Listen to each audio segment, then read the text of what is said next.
दोस्तों, एक महिला को अपने तलाक के 17 साल बाद अपने तलाकशुदा पति की अच्छाई के बारे में पता चलता है तो वो उसकी याद में तड़प उठती है। मगर वो नहीं जानती थी कि उसका पति दूसरी शादी कर चुका है या फिर जिंदा है या मर चुका है। मगर वो उन विचारों को अपने दिमाग में भी नहीं रख सकती थी, इसलिए उसे एक लेटर में लिखकर अपने पति के पास पोस्ट कर देती है और उसके बाद बहुत ही दिलचस्प होता है। दोस्तों, उस महिला का तलाक कैसे हुआ, उसे अपने पति की अच्छाई के बारे में एहसास कैसे हुआ, इन सब के बारे में आइए जानते हैं डिटेल से। इससे पहले मेरी आपसे एक ही रिक्वेस्ट है दोस्तों, वीडियो को 10 मिनट का समय निकालकर ज़रूर देखना। ये वीडियो बहुत ही बेहतरीन और प्रेरणादायक वीडियो है। दोस्तों, कर्नाटका के मैंगलोर के देहात क्षेत्र में रहने वाली आरती और अजय की नई नई शादी होती है। अजय अपनी पत्नी को खुश करने में कोई कसर नहीं छोड़ता, अपनी पत्नी से बहुत ज़्यादा प्यार करता है। उसे जब भी अपनी पत्नी के साथ प्यार भरी छेड़छाड़ और शरारत करने का समय मिलता, वो उससे चूकता नहीं। यहाँ तक कि अपनी फैमिली के सामने भी वो आंख मिचौनी करके अपनी पत्नी के साथ प्यार भरी छेड़छाड़ करने से बाज नहीं आता। तो उसकी पत्नी उसकी तरफ आंखें निकालते हुए मुस्कुरा देती और मन ही मन सोचती कि मेरा पति मुझसे कितना ज़्यादा प्यार करता है। उसकी इस तरह से शरारत करना उसकी पत्नी को भी बहुत ज़्यादा अच्छा लगने लगता है। उधर उसकी पत्नी उसकी ससुराल में नई नई होती है तो अजय के परिवार वालों के व्यवहार के बारे में जानने की पूरी कोशिश करती है। दोस्तों, ऐसे ही समय गुजर जाता है, करीब 1 साल हो जाता है। आरती अजय के परिवार के लोगों के व्यवहार के बारे में अच्छे से जान जाती है तो वो भी किसी बात पर कभी कभी विरोध करने लगती है। उसे ये बात बिल्कुल भी रास नहीं आती थी कि उसके काम करने के तरीके के बारे में या फिर उसके रहन सहन की स्टाइल के बारे में उसकी सासू माँ या फिर परिवार का कोई अन्य सदस्य कोई रोक टोक करे। इन्हीं छोटी छोटी बातों को लेकर आरती और उसकी सासू माँ के बीच कभी झगड़ा हो जाता तो आरती अपने पति से अपनी सासू माँ की शिकायत करती। उधर अजय की माँ भी अपनी बहू के बारे में अपने ही बेटे से शिकायत करती। दोस्तों, अब अजय अपने परिवार और अपनी पत्नी के बीच फंस कर रह जाता है। आखिरकार करे तो क्या करे। एक तरफ उसका परिवार जिसके साथ उसने बचपन गुजारा और एक तरफ उसकी पत्नी जिससे वो बहुत ज़्यादा प्यार करता है। वो परिवार और पत्नी को एक साथ लेकर चलना चाहता था। अजय को सिर्फ रिश्ते निभाने में इंटरेस्ट होता है। वो सिर्फ ये जानता था कि रिश्ते कैसे निभाए जाते हैं। उसके दिल में ईर्ष्या, द्वेष, भेदभाव ऐसी कुछ भी चीज़ नहीं थी। जबकि उसकी पत्नी अपनी लाइफ को अपने तरीके से जीना चाहती थी। वो चाहती थी कि उसकी लाइफ में कोई भी रोक टोक करने वाला न हो। इन्हीं बातों को लेकर उनके बीच झगड़ा होने लगता है। दिन में अजय अपनी पत्नी को किसी बात पर धमका देता तो रात को अपनी पत्नी से उतना ही ज़्यादा प्यार भी दिखाता। लेकिन दोस्तों, वो इन रिश्तों की डोर को अकेला कहाँ तक बचा पाता। उसकी पत्नी बात बात पर उसे इस बात का ताना देती, जब तुम्हें पत्नी को रखने के बारे में पता ही नहीं कि पत्नी को खुश कैसे रखा जाता है तो शादी करवाने की क्या ज़रूरत थी। इससे अच्छा है कि मैं तुम्हें छोड़कर अपने मायके चली जाऊंगी। मैं अपने मम्मी पापा के साथ बहुत ज़्यादा खुश रहूंगी। दोस्तों, ऐसे ही उनके बीच मनमुटाव बहुत ज़्यादा बढ़ने लगता है। उसका पति भी अपनी फैमिली और अपनी पत्नी के झगड़ों को निपटाते निपटाते आखिरकार थक जाता है। एक दिन उसकी पत्नी अजय से रूठकर अपने मायके चली जाती है तो अजय भी उसे रोकता नहीं। वो सोचता है कि 2-3 महीने में क्या पता मेरी पत्नी को समझ आ जाए और सब कुछ नॉर्मल हो जाए। मगर दोस्तों, अजय की सोच उसके बिल्कुल विपरीत निकलती है। आरती अपने माँ बाप के पास चली जाती है। जो भी ससुराल में उसके साथ कहानी घटित हुई वो सब अपने माता पिता को बयां करती है। वो अपने माता पिता की एक ही बेटी होती है, एक उसका भाई होता है। तो उसके माता पिता कहते हैं, तुम हम पर बोझ नहीं हो, हम तुम्हें जीवन भर अपने पास रख सकते हैं। आखिरकार तुम हमारी औलाद हो बेटी, तुम्हें चिंता करने की कोई ज़रूरत नहीं। हम तुम्हें उस दुष्ट आदमी से तलाक दिलवा देंगे। वो अपने माँ बाप की बातों में आ जाती है। उसके माँ बाप उसे साथ ले जाकर कोर्ट में तलाक के कागज़ तैयार करवा के अजय के घर पर भिजवा देते हैं। दोस्तों, अजय जो ये सोच बैठा था कि 2-3 महीने बाद शायद उसकी पत्नी सुधर जाए, वो समझ जाए कि आखिरकार रिश्ते क्या होते हैं, जब वो देखता है कि वहाँ से उसके लिए तलाक के कागज़ आए हैं, उसकी पत्नी ने तलाक के कागज़ भेजे हैं, तो वो शॉक्ड हो जाता है, हैरान हो जाता है। दोस्तों, वो अंदर से बहुत ज़्यादा टूट जाता है कि जिस पत्नी से वो इतना ज़्यादा प्यार करता था आखिरकार उसने तलाक के कागज़ भेज दिए। वो अपना मन मारकर कुछ भी विरोध नहीं करता, तलाक के कागज़ों पर साइन कर देता है। लेकिन दोस्तों आरती नहीं जानती थी उसका आगे का सफ़र बहुत ज़्यादा मुश्किलों भरा होने वाला है।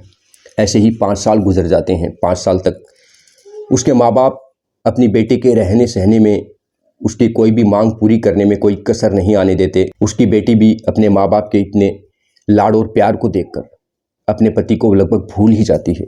मगर दोस्तों 5 साल के बाद उसके छोटे भाई की शादी हो जाती है। शादी होने के बाद आरती के घर में उसकी भाभी आ जाती है। दोस्तों 1-2 साल तक बिल्कुल सही चलता है और उसके बाद उसकी भाभी के विचार भी कुछ कुछ आरती से मिलते जुलते ही होते हैं। उसकी भाभी भी स्वतंत्र ख्यालों की होती है। वो चाहती है कि उसके जीवन में, उसके रहन सहन में, उसके रहने की स्टाइल में कोई भी रोक टोक करने वाला न हो। वो जिस तरीके से काम करती उसे सब उसी तरह एक्सेप्ट करें। लेकिन दोस्तों घर में बड़े बूढ़ों की तो ये आदत होती ही है। नई नवेली दुल्हन को, अपनी बहू बेटी को ये बात तो अक्सर बता ही देते हैं, बेटा ये काम ऐसे होता है, ऐसे करो, ऐसे मत करो। और सास बहू में नोक झोंक तो आपको पता ही है। दुनिया में ऐसी कोई भी सास और बहू नहीं है जिनके बीच नोक झोंक न होती हो। ऐसे ही उन दोनों के बीच भी अक्सर छोटी मोटी बातों पर बहस होने लगती है, लड़ाई झगड़ा होने लगता है। अब उसके भाई की सिचुएशन भी वही हो जाती है जो आरती के पति की होती है। उसका भाई अपनी फैमिली और अपनी पत्नी के बीच फंस कर रह जाता है। जब भी कभी उसकी फैमिली के साथ उसकी पत्नी का झगड़ा हो जाता, मनमुटाव हो जाता, वो अपने पति से शिकायत करती। उधर आरती की माँ भी उसके भाई से शिकायत करती। दोस्तों उसका भाई भी बहुत ज़्यादा परेशान होने लगता है। एक दिन वो अपने काम पर नहीं जाता, घर के कमरे में ही अपनी पत्नी को समझा रहा होता है कि मैं तुमसे बहुत ज़्यादा प्यार करता हूँ, तुम्हारे बगैर मैं रह नहीं सकता, तुम मुझे समझने की कोशिश करो। आखिरकार ये रिश्ते हैं, इनको भी साथ लेकर चलना पड़ेगा, नहीं तो समाज मुझे क्या कहेगा। दोस्तों मगर उसकी पत्नी कुछ नहीं समझती और ये सभी बातें उसकी बहन आरती भी वहीं दरवाजे के पास खड़ी सुन रही होती है। ये बातें सुनते हुए उसे अपने पति की याद आने लगती है कि जो सिचुएशन आज मेरे भाई की है वो सेम मेरे पति की थी और मैंने अपने पति को समझने की कभी कोशिश नहीं की। मैंने तो उसे पता नहीं क्या क्या भला बुरा कह दिया। मगर दोस्तों इस केस में जो आरती होती है वो अपने भाई की तरफ ही झुकती है, अपनी भाभी का विरोध करती है, कहती है ऐसा नहीं चल सकता, तुम्हें परिवार के साथ मिलकर चलना ही होगा। अगर छोटी मोटी कोई भी बात होती है, अगर मेरी माँ तुम्हें कुछ कह देती है तो वो तुम्हें सुन लेना चाहिए, इसमें तुम्हारा जाता ही क्या है। वो कहती हैं कि ये काम ऐसे करो तो तुम्हें कर देना चाहिए, तुम्हारे पति की खुशी में ही तुम्हारी खुशी है। वो अपनी भाभी को शिक्षा देने लगती है। दोस्तों उसकी भाभी भी उसे कहने लगती है कि तुम्हारा इस घर में बोलने का कोई अधिकार नहीं, तुम इस घर में एक मेहमान की तरह हो। अगर तुम ऐसी ही होती तो आज अपने पति के पास होती, अपने माँ बाप पर बोझ नहीं होती, हमारे टुकड़ों पर पल नहीं रही होती। दोस्तों ये बात सुनते ही आरती के पैरों तले जमीन खिसक जाती है। उसका भाई ये बात सुनते ही अपनी पत्नी की तरफ मारने को दौड़ता है तो उसे रोक देती है, कहती है भाई ऐसा मत करो।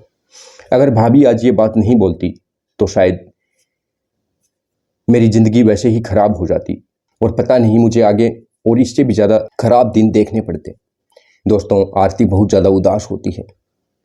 उसके माँ बाप अपनी बेटी को धैर्य बंधाते हैं, कोई बात नहीं बेटा, अभी तक हम जिंदा हैं, जब तक हम जिंदा हैं तुम्हारी खुशियों में कोई कमी नहीं आने देंगे। मगर दोस्तों आरती सोचने लगती है कि माँ बाप आखिरकार कब तक बैठे रहेंगे।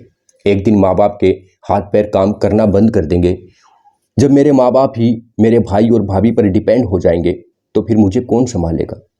इस बात को सोचकर वो चिंतित रहने लगती है। वो सोचने लगती है कि मेरे पति कितने सही थे, मुझे समझाने की उन्होंने लाख कोशिश की। आज मेरे भाई की भी वही सिचुएशन है। जब मेरे पति की ये सिचुएशन थी तो मैंने समझने की कोशिश नहीं की, मैंने सिर्फ अपनी खुशी के बारे में देखा, अपने विचारों के बारे में देखा। मैं अपनी तरफ से अपनी ज़िंदगी को जीना चाहती थी, मगर वो सबको साथ लेकर चलना चाहता था क्योंकि वो समाज की तरफ भी देखता था। आज वही सिचुएशन मेरे भाई की है। दोस्तों ऐसे ही समय गुजरता जाता है, ऐसे ही 4-5 साल और गुजर जाते हैं। आरती बहुत परेशान रहने लगती है। एक दिन ऐसा भी आता है आरती के माँ बाप के हाथ पैर काम करना बंद कर देते हैं। अब उनमें इतनी ताकत नहीं बचती कि वो खुद अपने पैरों पे खड़े होकर कुछ काम धंधा कर सकें, आरती की फरमाइश पूरी कर सकें। अब उसके भाई भाभी के हाथ में सारा कारोबार आ जाता है तो उसकी भाभी एक दिन उससे कहती है कि ऐसा नहीं चल सकता, अगर तुम्हें इस घर में जिंदा रहना है, खाना है, तो तुम्हें काम करना ही पड़ेगा। खाली बैठे यहाँ पर कुछ नहीं मिलेगा। दोस्तों, इस बात से आरती टूट जाती है। वो सोचने लगती है, अभी तो माँ बाप जिंदा हैं, तभी ये दिन देखने को पड़ रहे हैं। जिस दिन वे इस दुनिया से चले गए उस दिन तो शायद मेरी भाभी और भाई मुझे घर से बाहर ही निकाल दें। दोस्तों, वो परेशान रहने लगती है, मगर उसकी हिम्मत नहीं होती कि वो अपने पति के पास वापस चली जाए। वो अपने पति की याद में बहुत ज़्यादा तड़पने लगती है। उसे मालूम हो जाता है कि सही क्या है, गलत क्या है। एक मर्द तो मर्द होता है। अपने भाई के साथ उसकी भाभी के द्वारा किए गए व्यवहार को देखकर वो बिल्कुल समझ जाती है कि गलत मैं थी, मेरा पति नहीं। मगर दोस्तों, अब वो उसके पास भी नहीं जा सकती थी, क्योंकि उसने खुद ही अपनी तरफ से तलाक के कागज़ भेजे थे, ना कि उसके पति ने। और उसे ये भी मालूम नहीं था कि उसके पति की शादी हो चुकी है या फिर वो मर चुका है या जिंदा है। मगर फिर भी इस बोझ को दोस्तों वो अपने दिल में नहीं रख सकती थी। एक दिन वो बैठी होती है, वो सोचने लगती है, उसके दिल की तड़प बढ़ जाती है अपने पति से मिलने के लिए। तभी उसके दिमाग में एक आइडिया आता है। वो एक कागज और पेन उठाती है, उसमें अपने विचार लिखना शुरू कर देती है। दोस्तों, वो लिखती है, मर्द औरत को दिया गया भगवान द्वारा एक बहुत ही खूबसूरत गिफ्ट होती है। पति अपनी जवानी को अपनी पत्नी और बच्चों के खुशी के लिए कुर्बान कर देता है। उसकी कड़ी मेहनत के बावजूद उसकी पत्नी और बच्चे इस जीवन की खुशियों का आनंद ले पाते हैं, लेकिन उसके बाद भी हम लोग उसे क्या देते हैं? तनाव के सिवा हम उसे कुछ नहीं देते। दोस्तों, वो यहीं पर नहीं रुकती। वो आगे कहती है कि अगर एक पति अपनी माँ के पास रहने लगे, माँ से ज़्यादा बातें करने लगे, तो हम पत्नियाँ कहने लगती हैं कि ये माँ का पिछलग्गू है, माँ का पिट्ठू है। दूसरी तरफ एक पति अगर अपनी पत्नी के आसपास गिरद घूमता रहे, पत्नी का ज़्यादा केयर करने लगे, तो उसे लोग कहने लगते हैं कि ये तो अपनी पत्नी का गुलाम है। एक मर्द की ज़िंदगी इतनी आसान नहीं होती। अगर एक औरत के पीछे मर्द का हाथ नहीं होता, चाहे वो एक बाप हो, भाई हो या पति हो, तो ऐसी औरत की तरफ सभी लोगों की बुरी निगाहें हो जाती हैं। सभी लोग उसे गलत नज़रों से देखने लगते हैं।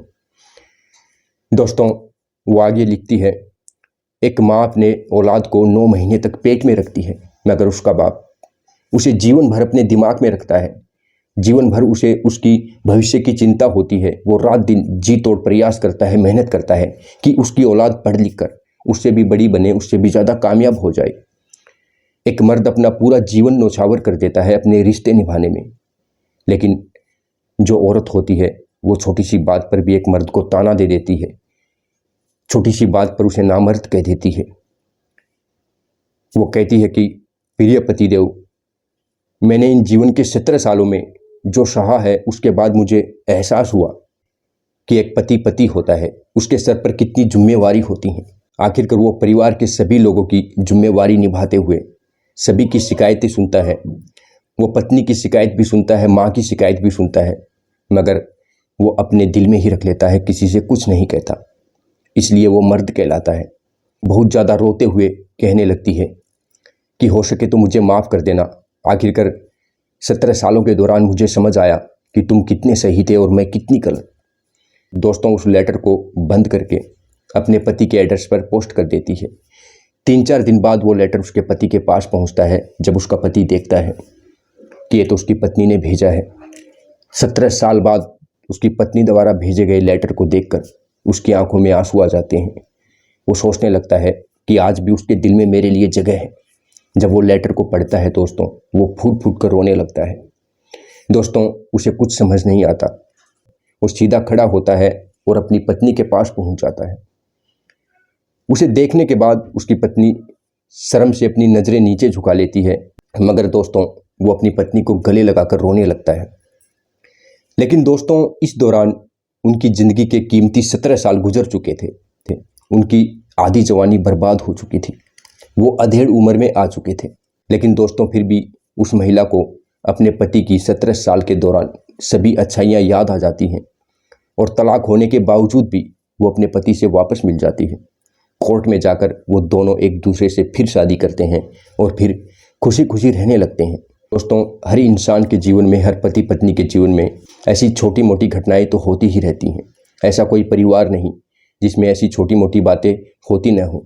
लेकिन इन छोटी मोटी बातों के कारण एक दूसरे से मनमुटाव कर लेना, तलाक ले लेना ये कोई सॉल्यूशन नहीं होता, नहीं तो हर इंसान को ऐसे ही पछताना पड़ता है। जैसे कि इस कहानी में आरती को पश्चाताप करना पड़ा। अपनी जवानी के 17 साल गुजारने के बाद उसे समझ आया कि पति की वैल्यू क्या होती है, मर्द क्या होता है। दोस्तों, अगर आपको ये कहानी पसंद आई हो, वीडियो अच्छा लगा हो तो कमेंट करके ज़रूर बताना। साथ ही साथ चैनल को सब्सक्राइब और वीडियो को लाइक करना न भूलें, ताकि मुझे भी मोटिवेशन मिलता रहे और मैं आपके लिए सच्ची घटनाओं पर आधारित ऐसी ही अच्छी शिक्षाप्रद कहानियाँ लेकर आता रहूँ। तब तक के लिए नमस्कार।